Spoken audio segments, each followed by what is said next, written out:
ari kibazo gitoya wavuze ati ngo nagenda kurana bambonye nagiye nkura nk'ikizino Chushaka kutubwire CIZA wo muri 2005 CIZA wo 2010 CIZA wa 2015 2015 na CIZA wa 2020 abo bantu bane ubasigura gute mbo ubwa mbere na mbere CIZA wo mu 2005 nahataniye mva arafise nta nisano bafitaniye cyane na CIZA wo mu 2010 umva ryo itandukaniro rihari na CIZA wo mu 2010 gushika mu 2015 hari itandukaniro rero ndibaza yuko mu 2005 nta nikinga nari mfise nta nikinga yarafise mugerageze muzirikane ko cyo kintu CIZA wo 2005 nta nikinga nari mfise CIZA mu 2010 mbere kamvuge muri 2005 ndashobora kuba atani intebe nari mfise akigitanda cyo nari ndagifise tuvuze intebe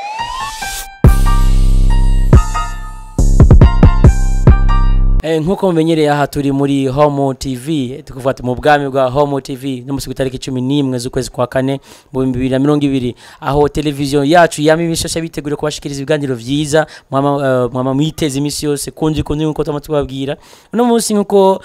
mumenyereye Homewood TV tubategura ibiganiro vyiza ibiganiro bibashika kunyota no musi mwegereje kuraba sindi jenyene ndi kumwe n'umutumiro dasanzwe cyane muza kumva vyinshi bivuye kuri we kumbure jewe naje vyinshi nza kwimenyera hano naco gituma nimba no musi uri kuratukurikirana uri kuri Homewood TV imbere kugarikane gukurikirana ikiganiro ndabinginze uje ngaho hasi ya uraba kanu kahuje gatoya hanyumugire icyo bita subscribe hanyuma imbere y'ivyo umaze kugira subscribe ugire share hanyuma uje ko nagira na like ntitwaginda gusubiramo turi kumwe na Teacher Prince the MVP Prince of East Africa ndasubira turi kumwe n'umushitsi umutumire adasanzwe cyane gose ariko imbere ko tubandanya arashaka yashobora kumenyesha kwiva ashaka kumenyekanisha imbere y'abakora kudukurikirana abwire yitwande tumumenye mbere ko tubandanye ikiganiro turakere kuvugana n'umuntu tugende kubandanya tuko turakurikirana umuntu tuzi izina tuzi yakora ego karibu cyane gose mu bwami bwa Homewood TV murakoze cyane nkaba nsanzwe nitwa CIZA Joseph ryo zina niryo abavyeyi banje banyise ku mazina y'ubuhizi mfise amazina menshi cyane avuze ngo amazina y'ubuhizi abavye bamubwiye ati bamwise CIZA Joseph ngo ariko arafise amazina y'ubuhizi ngerageje kuraba ndabona yuko utari umujene ndabona yuko witereye mu myaka tumenye ko abantu amazina y'ubuhizi ari nkaba batwebwe bite amazina y'ubuhizi biva kuki canke hari ikintu kanaka ku ruhande wo gukora gituma aya mazina ni nkaya mbo si bimwe nivyo nkora aho nca bakanyita komiseri kuko sanzwe nace mu bintu by'ubukomiseri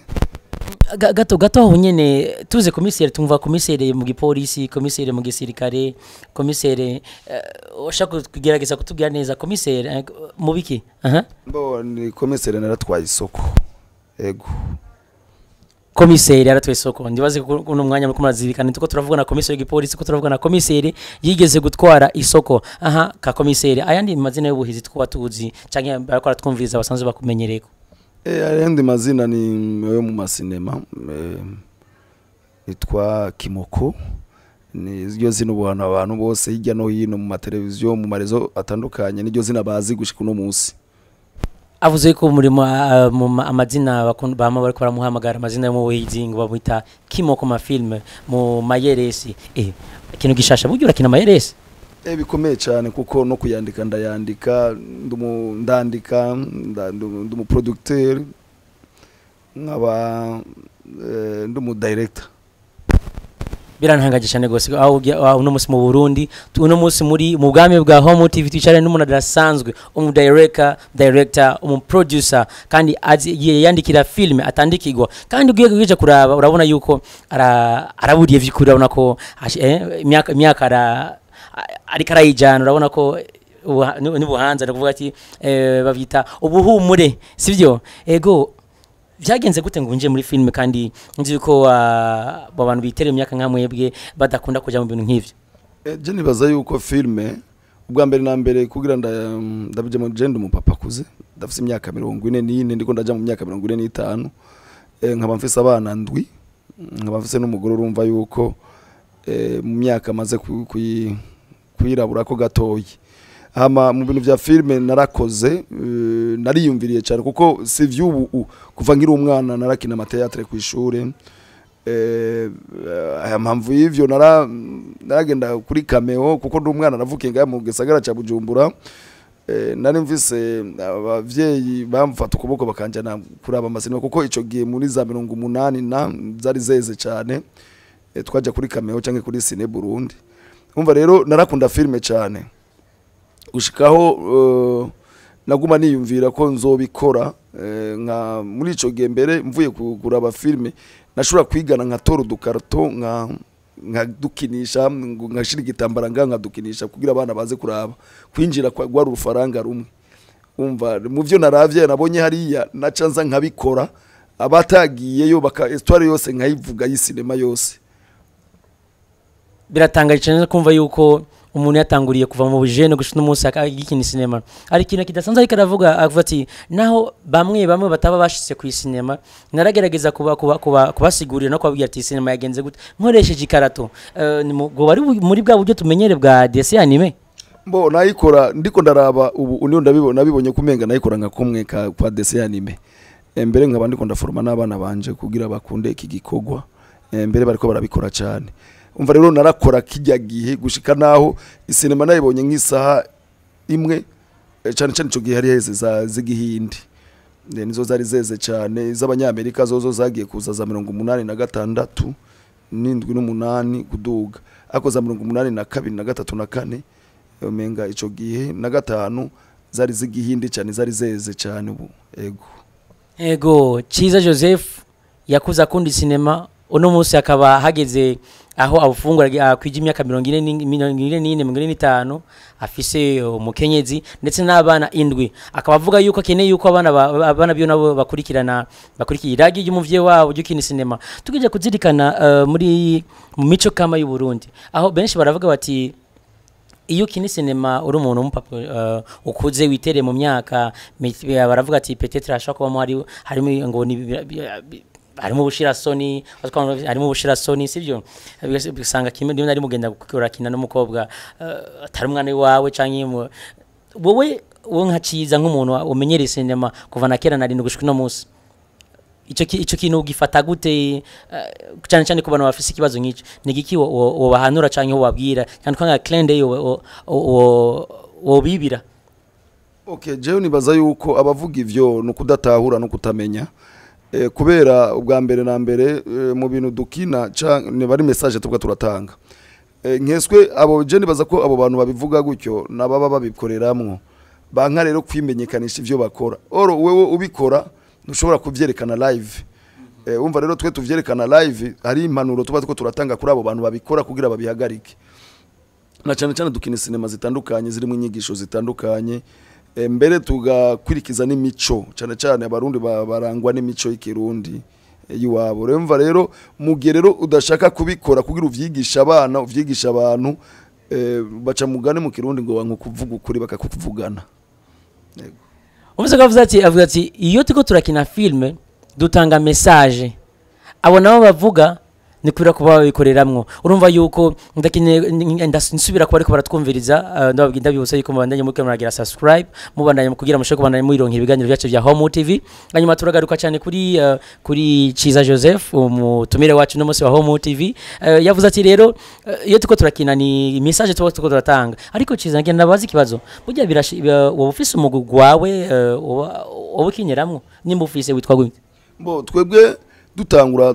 sinagiye mu yindi migwi twatanguriye muri GFS The Gift Film Society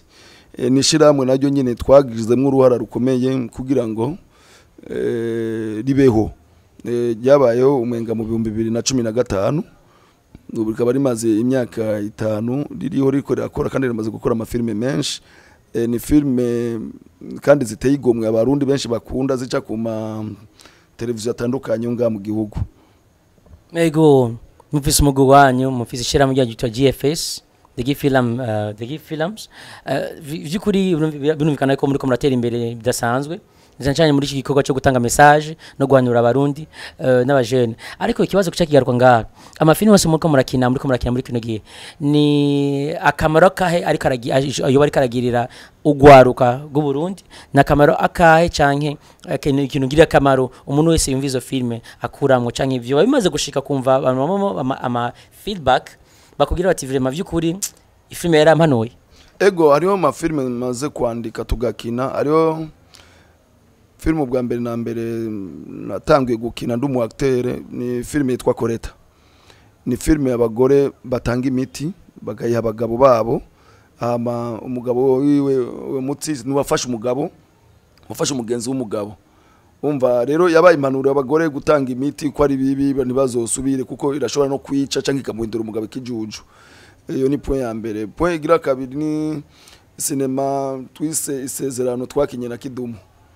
Ni cinema kandi ikomeye cyane, mbere asha twayanditse n'umuntu umwe dukina na mareresi. Turakora Kidumu aradufata mu mugongo kugira ngo tuyakina rumu acteur principal gushikaho cinema ihera. Umva rero nayo nyene twayise Isezerano kubera ni cinema twashatse. Umva umuntu ashobora gusezerana ikintu yasezeranye umugore yuko umva rero abantu bazi ko abastare ari abasambanyi ari abantu batafadika n'ibindi. Umva ariko rero umugore ntiyavyara mu nyuma cagenda kwisuma hanze. Umva twashatse kwerekana yuko naho umugabo ataba birashika ngo avyare kuko avyara Imana burya ashobora kwihangana. Umva rero yari clean day ku bantu bamwe bakora ivyo bintu kuko turazi neza ko bikogwa. Mbere twarakinye n'indi cinema twarakoze n'indi twa Inzira idashika. Umva izo zose n'amazina y'ibintu bikomeye cyane. Twarakoze iyindi cinema y'indoto, niyo cinema ikaze cyane gushika unomusi yampaye izina kuko ne bace banyita Kimoko, ko muri iyo cinema nitwa Kimoko. Itanga inyigisho zidasanzwe na cyane kuri babandi bifuza itunga bataruhiye batarondeye bagashaka kuja mu binazi kurondera imiti kuroga n'ibindi. Umva rero ni message twatanze ku bantu bakoresha ingufu, bakoresha uburyo kugira ngo barondere amafaranga biciye mu nguvu no mu gukora. Ego ndumva yuko turumva yuko muriko murakora wakoze ibikorwa bikora inka uno munsi kuragerageza nshanje mu gisata canke navuga ati muri carrière yawe bikina film uri kurakora vyinshi cyane gose, kandi ndavuga ko biratega umashane gose. Ariko ngerageje gusoma kuri page yiwawe kuma message iyo film y'indoto ndikunda ku page yiwawe narabonye benshi bavuga ati CIZA no mu FREEMASON, urumva bivanye na nivyo wari kurakina kandi biteye ubwoba cyane gose kuraraba film ndikunda naje mvuga ati vraiment harakano pende toregazo kandi gusubiye inyuma gusavuza ati hari abagore bahereza umuti hafi magati ya kuri Koreta bareza umuti abagabo ubwo ni woba wayikinye uvuga ati uri kuratanga message ku mugore ati uraba ino film irakuraba sinja ko zomereza umuti sivyo iryo zina rya FREEMASON kuri wowe urifata gute? Bo je nibaza abantu barashobora kwiyumvira gutyo, ariko rero kuko bamwiyumvira umuntu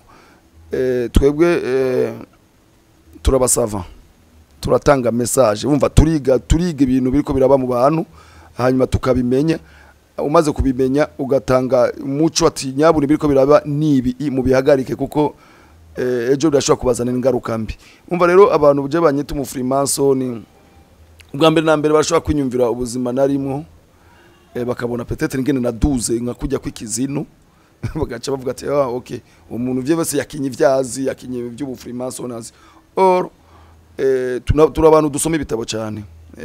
Turakunda gusoma ibitabo gose yabivuga Igiswahili canke ivy'ikirundi canke ivy'igifaransa, tukaraba n'amadocumentary abandi bagezemwo, tukaraba n'ibindi gushika uno munsi. Na nico gituma iyo cinema twayipanza si yo gusa, ni nyinshi tugiye gusohora mbere na cyane tukaba twibiye n'abakabanga abantu yuko mu misi ya vuba tugiye gusohora ibintu twise inkebuzo. Umva inkebuzo ni biri muri vie sociale abantu ivyo bacamwo ubuzima barimwo mu ngo mu mibano nivyo bagiye kubona vuba bwa mango. Ndaje narenge cyane kubera ko uravuga ko mu vyari karavuga byose ibiganiro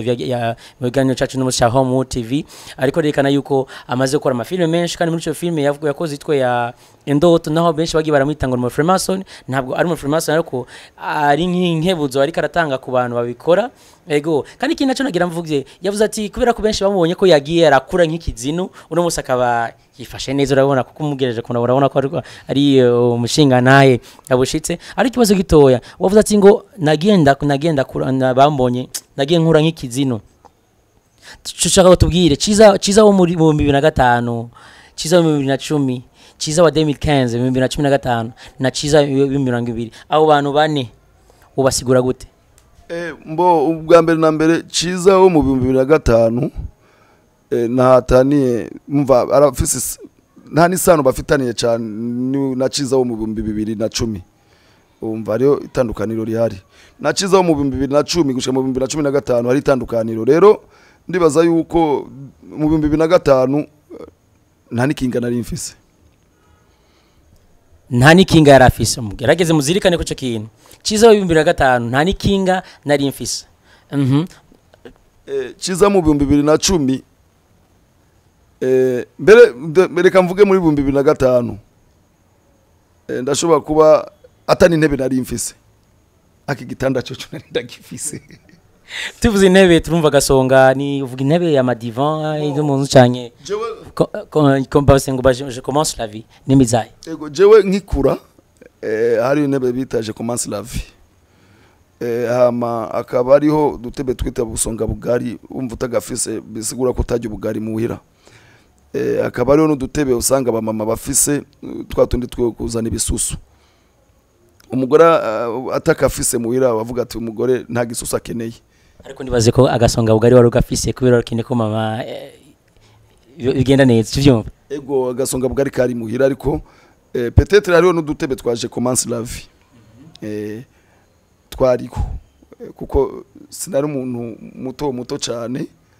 ariko bwari ubuzima nakuze mbona ukumenga no jamwe nkagiriye effort yo kugira mbeho umva rero naciza mu 2010 hariho changement yarabaye gushika mu 2012 mbere sinatanguriye ku kinga burya natanguriye ku moto ukajeho kuki gato CIZA muri 2005 nta ntebe yarafise yari umuntu asanzwe ariko mu 2010 ntiyatanguriye no kwikinga ariko yatanguriye directement ku moto nama strategia yahe yakoresheje n'ubwingi bwo yakoresheje byo vyashise kugihama na kugira bishike ni ibintu vye muco kire ngo yakora ibiki ni bya bindi rero nakina umva nta kwizera inze je nsanzwe ndumudandaza nuko nariko ndabika duhera hirya no hino kuko nsanzwe natangiye kujabuka kugira ndangure hanze y'igihugu mu 2005 nyene none natangura kujabuka umva rero niko kwa gundi nakubura ati akumva yageze muri iyo myaka naguma umva cyo gihe vyasaba yuko gwiza gataye ubwa mbere tuca tugira imana mbi mu 2010 na kabiri soko ikirasha ibintu vyose yo mu Kamenge ibintu vyose birahirayo twatangiye bushasha ariko rero babonye ingere isoko yahiye mu 2012 yahiye umenga tariki umenga zitatu z'ukwezi kwa mbere hama ibintu byose birahirayo umuntu yakijije udufaranga twari muri konte gusa nibo bayakijije abandi bose urumva byarahiriye mu soko n'amafaranga ahira mu soko mego urumva yuko gushika mu 2012 ariko umva ko naho vyashise isoko kirasha ariko wari kuragira iterambere ridasanzwe none biteho isoko rimaze gusha kandi uziko wari kuratera imbere nta ngaruka vyakugizeko canke nimba batangaruka zakugizeko ni iterambere ryo mu nyuma ni nta byabanije gute na cyane mu buzima bwa misi yose cyane kurazi ko atubwira umukinyi wa filme wakora ibikorwa bitandukanye inyuma vyagenze gute jewe mu nyuma nace nangura kwiyumvira ingene no mbonye ko ibidandazo bishobora gusha bigahera nace nkoresha ubwenge bwiwanje Imana yamaye kugira ndabikono bandanya mbaho kuko mu 2013 nari ntangiye gushinga amashirahamwe menshi ijya no hino ashobora guteza imbere kunteza imbere cyangwa guteza imbere abantu kandi ariho kandi n'amashirahamwe nashinze amwe yaratsindiye n'ibintu arakora mu soko nico gituma nabaye n'umukomisere w'isoko niko vyagenze gato gusa ngaho nkuko bivuze yuko wacitangura gushinga amashirahamwe umaze kubona ko ibintu byahiye tubandanye gutwa tuvuga ati nikanshinga amashirahamwe amashirahamwe nayo akaba ari yatumye bakomisera isoko ni nk'amashirahamwe yewe tubwira ko barashinze kandi umunsi bariko arakora kandi novuga yuko ariko yagiriye akamaro benshi cyane gose nkaya ubwa mbere anambere hariho ishirahamwe nise asemeka Association des commerçants au marché de Kamenge narayishinze ndayitegurira ibintu byose mbere ndaba president wayo wishirahamwe ubwa kabiri ncashinga societe yitwa Kabuko Kamenge Business Company na niyo yatsindiye isoko nkaba mfise n'indi societe yitwa Sopromabu societe pour la propriété au marché du Burundi nkaba mfise na Sodemabu societe pour le développement au marché du Burundi nkaba mfise na societe yitwa ASGB Association des Jeux du Burundi umva n'ama societe menshi cyane mfise kandi ariko arakora kandi karatera imbere urumva yuko unomusi tufise umushisa dasanzwe nkuko yavuze ko ari umusava no musavye kuri urumva yuko umuntu ashobora kukwemera gushaka gukreya ama organisation aninga 5-6-8 umva yuko ariko arakora kwiko distanze gusa turese muri filme gusa turese muri entertainment ariko urumva yuko azirikana na ugwaruka azirikana community kibano cyane ingene kigiye kibaho nuko umuryango wose kubaho tugose gatoya numva yuko dufise byinshi twoyaga ariko nagira nsubirima gatoya mu gihugu cyacu Burundi twikundira cyane go twihereye n'Imana turafise abenshi menshi amakuru byinshi abamenyesha amakuru benshi amaradio ni menshi none mu iterambere ryo gukina film nta ntamba mwimo marahuye nazo nkuza abandi bama ko barabona nazo cyane mu iyo mutwaye nka filme kuri television cyane ku maradio bakabirukana nta ntamba mwimo marahuye nazo namba myiziriho twarahuye nazo na cyane mu mafilme twage dutwara rimwe bakazishiraho ikindi gihe ntibazishireho bakaturutisha ibintu byo hanze cyane cyane mu civugo ca JFS twe tuvuga duti dukunda ivy'iwacu dushigikira ivy'iwacu duteze imbere ivy'iwacu ariko rero ivyo byose ntibabibona ngabamenyesha makuru bamwe sinavuze bose bamwe bagashaka mbere bamwe nyene bafumbatishe kugira ngo kugira ibikorwa byawe bipaseho tumaze kubona ivyo twace tubona yuko twokwiga ubundi buryo bw'ingene ibikorwa byacu na twebwe vyocaho bya bikorwa mva bwenge twobicishaho kuko dufise umugwi ukwiye kandi munini tutarinze kuzerinze nkuko bivuze uvuze yuko bamwe kugira bashaka gushikiza ibiganiro bashaka gupost fata film yawe bashireho ku ma réseaux sociaux cyangwa ma televiziyo abandi bazibone arabasaba yuko batisha nimba atari ibanga aho bari bamwe bavuga ati nk'akarero kanaka cyangwa kanaka wowe warigeze kubikora ikintu nk'icyo barashobora kuba bantinya jewe ne babimbwire ariko gazo umva bariko baridogera ku ruhande ariko rero mu kunyereka uko babigaye ntibabicishaho peut-être mba nabimye ivyo byama byashitse ugasanga turiko turabitonganira canke baranse kubikora ukaza wumva ngo n'uburongozi bwa vyanse kwiyose n'imipasaho nibindi wumva twace twiga uburyo bw'ingene abantu boshikira ivyacu bitabagoye kandi bakabigendana mu maboko ivyo twarabikoze kugira ngo na cyane mbere si ivyo gusa mbere tugiye kwagura n'akarere kugira ngo yaba mu gisagara ca Bujumbura canke ijya no hino mu gihugu bakurikirana ibikorwa vy'iwacu bidaciye ahandi kuko turaza kugitomora neza ingene cyatu tuko turakigenza turaza kugitombora ingene cyo kiragenda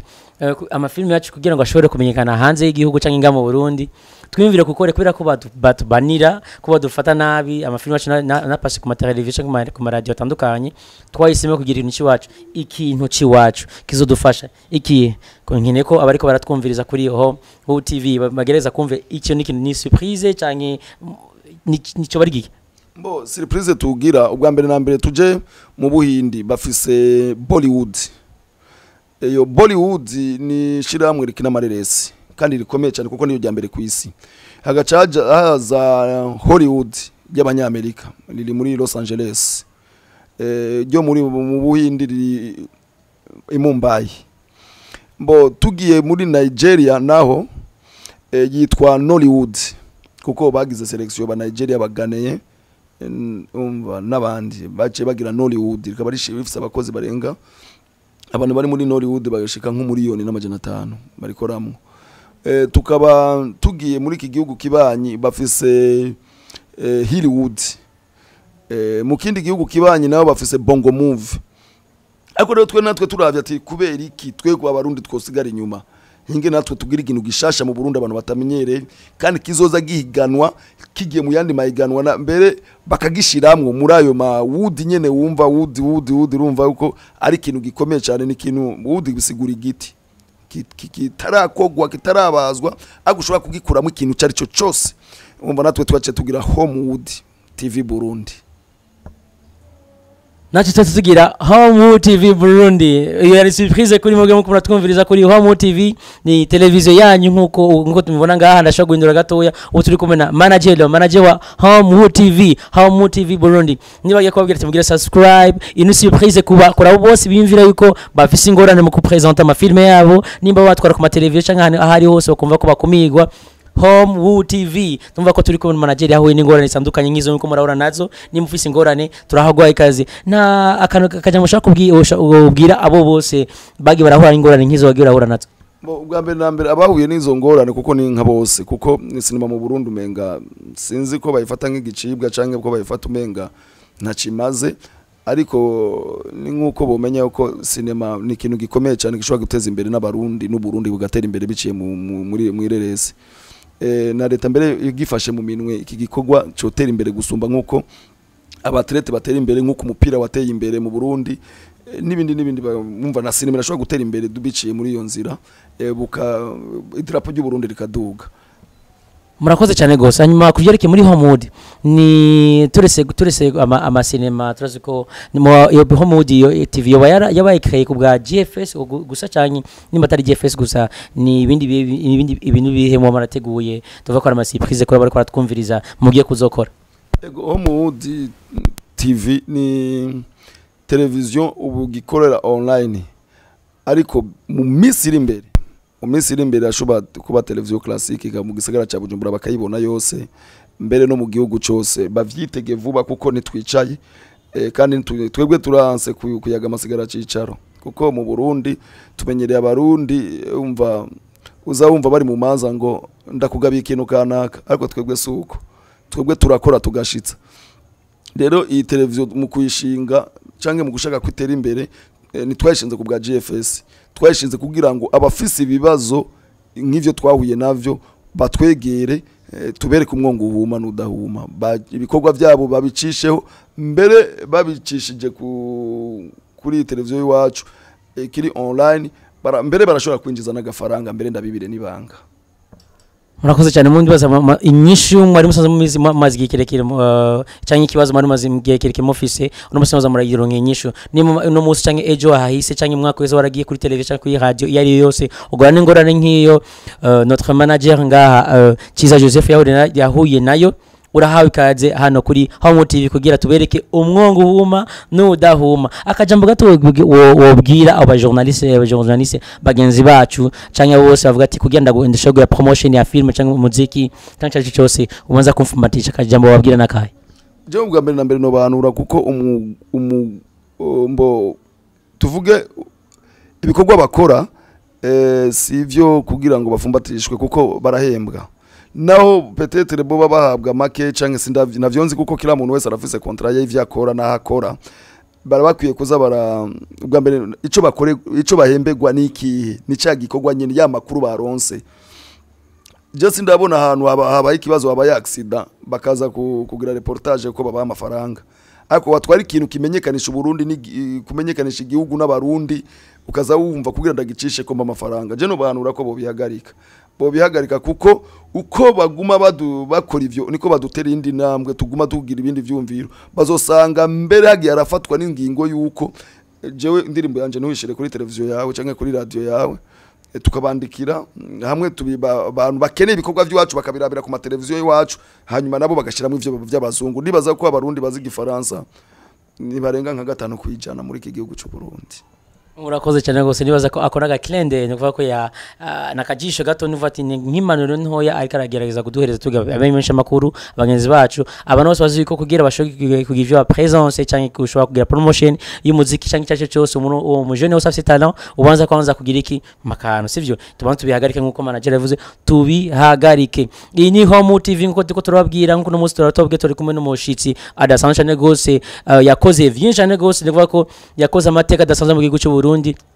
aho ariko arafasha abajene benshi ariko arafasha imiryango myinshi nshasha mu kwibeshaho mu gukreya ama organisation amasosiyete atandukanye ndetse ubwa nyuma agiye gukreya ico bita Homewood Entertainment akagira ico bita Homewood TV television igiye gukora bidasanzwe mu matalent atandukanye vy'ukuri turagushimiye cyane gose manager. Murakoze cyane namwebwe tukaba duhamagara ugwaruka batagira akazi bave ku marigara bakoresha ubwenge bakore kugira ngo kuko Imana yarabahaye ubwenge babukoreshe kugira babiteze imbere bateze imbere n'imiryango yabo. Ego nakaje mu gato wobwira bariko baratwumvira ndetse n'aba investisseurs abafise imitahe bariko unomusi badafise uwo mutima nk'uwo ko investisa mu bintu bitandukanye akaje mu kanya mubwira ko bariko baratwumviriza nabo bandi banyamitahe. Je nibaza ubwa mbere na mbere je no tumira abanyamitahe kugira ngo bashire mu mutahe wabo mu bintu nk'ibi na cyane kuko ari ugwaruka rufise tara rukabura umutahe ufashe nk'ugwaruka abantu 10 bazi umuziki ukabagirira rebo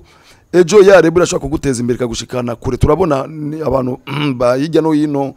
bamaze gutera imbere bateye imbere duhari ku Tupac ba 50 Cent n'abandi ba Jay-Z bafashwe ukuboko n'abandi barabateza imbere. Yino yacu turabona ba Diamond ba Harmonize n'abandi bakofera umude bose bafashwe ukuboko bande bawerasone bose barafashwe ukuboko. Rero mu Burundi ni abanyamitaye bareke kurera amaboko kuko uko bashobora kugenda kurangura mu Bushinwa urashobora kurangura ugwaruka ruri ngaha rukakora gushikaho nawe winjiza amafaranga kuko urashobora gutanga ni miliyoni 10 cyangwa 20 ejo ukinjiza ni miliyoni 50 bana bakabaho namwe nawe ukabaho. Ego murakoze cyane gose nibaze yuko message mwayironse message dasanzwe kuna cyane kugwaruka ko ariko twumviriza kuba investisseurs no kuvuga abanyamitahe mwese mwatumvise cyane gose yari Ikiganiro mwashikirizwa na Homewood TV au bari kumwe na Teacher Prince muri Homewood TV turi kumwe na manager CIZA Joseph. Twakoze cyane gose ko waje kutugendera muri Homewood TV muri mugambi wa Homewood TV naho sanzwe ari muhira ariko waje kutugendera vyiza cyane gose natwe biratugyohera cyane gose. Hanyuma murakoze cyane mu kumwatwumviriza mutwagira subscribe kandi kinatu mubuke kugira sharing no mutasigana vos commentaires ufise kibazo andika Homewood TV kuri Snapchat, Amazon, Twitter, turayifise kuri Instagram aho hose muradusangaho. Hanyuma merci beaucoup mugira umunsi mwiza weekend nziza. Thank you. Ciao.